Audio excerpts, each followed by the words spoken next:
ನಿಮ್ಮ ಹಳೆಯ ಚಿನ್ನದ ಒಡವೆನ ಅಧಿಕ ಬೆಲೆಗೆ ಮಾರಬೇಕೆ? ಆಟಿಕಾಗೆ ಕಾಲ್ ಮಾಡಿ 8880 ಅಟ್ಟಿಕಾ ಗೋಲ್ಡ್ ಕಂಪನಿ. ಈ ಒಂದು ಅಡಿಕೆ ನಿಷೇಧ ಅನ್ನುವ ಒಂದು ಭಯದಲ್ಲಿ ನಮ್ಮ ಅಡಿಕೆ ರೈತರು ಗೊಂದಲದಲ್ಲಿದ್ದಾರೆ. ಆ ನಿಟ್ಟಿನಲ್ಲಿ ನಾವು ನಿನ್ನೆ ಮಾನ್ಯ ಮುಖ್ಯಮಂತ್ರಿಗಳಿಗೆ ಮನವಿನೂ ಮಾಡಿದ್ವಿ. ಈ ಅಡಿಕೆ ನಿಷೇಧ ಅಥವಾ ಪಾನ್ ಮಸಾಲ ನಿಷೇಧ, ಈ ಒಂದು ಗುಟ್ಕಾ ನಿಷೇಧ ಅನ್ನೋ ಒಂದು ಏನು ಈ ಮಾಧ್ಯಮದಲ್ಲಿ ತಾವೆಲ್ಲ ನಮ್ಮ ರೈತ ಬಾಂಧವರು ನೋಡಿ ಗೊಂದಲಕ್ಕೀಡಾಗಿದ್ದೀರಿ. ಅದು ಅತಿ ಹೆಚ್ಚು ನಮ್ಮ ಚನ್ನಗಿರಿ ತಾಲೂಕಿನಲ್ಲಿ ಅಡಿಕೆ ಬೆಳೆಗಾರರು ರಾಜ್ಯದಲ್ಲಿ ಅತಿ ಹೆಚ್ಚು ಇರೋದು.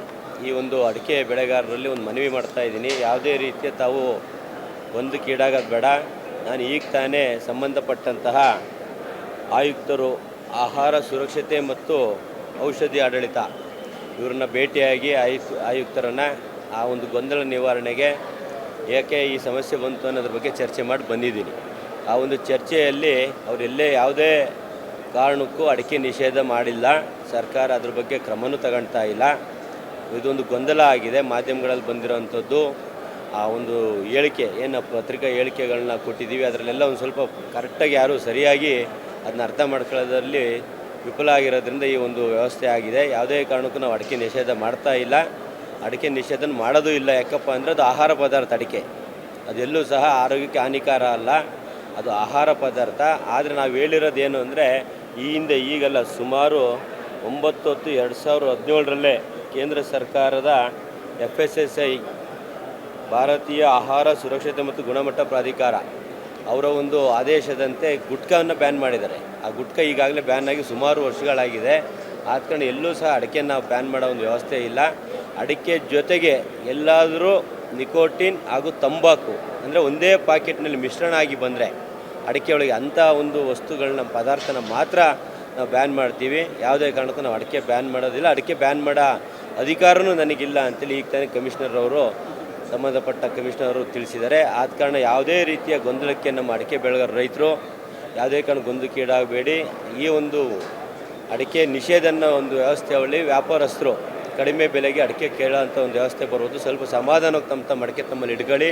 ಯಾವುದೇ ಕಾರಣಕ್ಕೂ ಅಡಿಕೆಯ ರೇಟ್ನಲ್ಲಿ ವ್ಯತ್ಯಾಸ ಆಗೋದಿಲ್ಲ.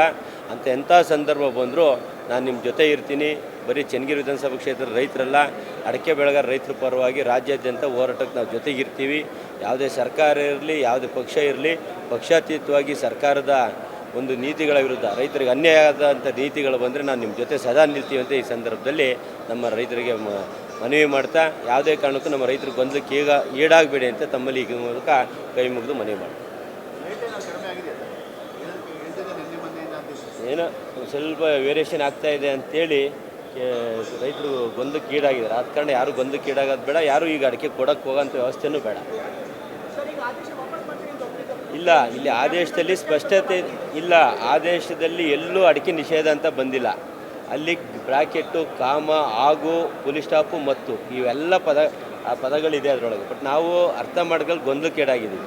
ಆದ ಕಾರಣ ಯಾರು ಗೊಂದಲಕ್ಕೀಡಾಗೋದ್ರ ಜೊತೆಗೆ ನಾನು ನಿನ್ನೆನೂ ಕಮಿಷನರ್ ಹತ್ರ ಮಾತಾಡಿದೆ. ಅವ್ರು ನಿನ್ನೆ ಪತ್ರಿಕೆ ಹೇಳಿಕೆಯನ್ನು ಇವತ್ತು ಕೊಟ್ಟಿದ್ದಾರೆ. ಏನೋ ಇದು ಯಾವುದೇ ಕಾರಣಕ್ಕೂ ಅಡಿಕೆ ಬ್ಯಾನ್ ಆಗೋ ಒಂದು ವ್ಯವಸ್ಥೆ ಇದಲ್ಲ. ಇದು ಪಾನ್ ಮಸಾಲ ಅಂದರೆ ಅದರೊಳಗೆ ನಿಕೋಟಿನ್, ಅಡಿಕೆ ಪ್ಯಾಕೆಟ್ನೊಳಗೆ ನಿಕೋಟಿನ್ ಮತ್ತು ಟೊಬ್ಯಾಕೊ ಮಿಶ್ರಣ ಕಂಡು ಬಂದಲ್ಲಿ ಬ್ಯಾನ್ ಮಾಡ್ತೀವಿ. ಏನು ಅಡಿಕೆನಲ್ಲ, ಆ ಪಾನ್ ಮಸಾಲ. ಹಾಗಾಗಿ ಯಾರು ಗೊಂದಲ ಆಗೋದು ಬೇಡ. ಇಲ್ಲಿಲ್ಲ, ಗುಟ್ಕಾ ಬ್ಯಾನ್ ಆಗಿ ಸುಮಾರು ವರ್ಷ ಆಯಿತು. ಇಲ್ಲಿ ಪಾನ್ ಮಸಾಲನ್ನ ಪದದ ಮುಂದಿನ ಪದಗಳನ್ನ ಯಾರು ಪರಿಗಣಿಸ್ತಾ ಇಲ್ಲ. ಪಾನ್ ಮಸಾಲದೊಂದಿಗೆ ನಿಕೋಟಿನ್ ಮತ್ತು ತಂಬಾಕು ಒಳಗೊಂಡಂತಹ ಪದಾರ್ಥವನ್ನು ನಿಷೇಧ ಮಾಡ್ತೀವಿ ಅಂತ ಹೇಳ್ತಿದೆ ಹೊರತು ಸರ್ಕಾರ ಯಾವುದೇ ಕಾರಣಕ್ಕೂ ಅಡಿಕೆ ಅಂತ ಹೇಳ್ತಾ ಇಲ್ಲ. ಯಾರು ಗೊಂದಲಕ್ಕೆ ಈಡಾಗೋದು ಬೇಡ.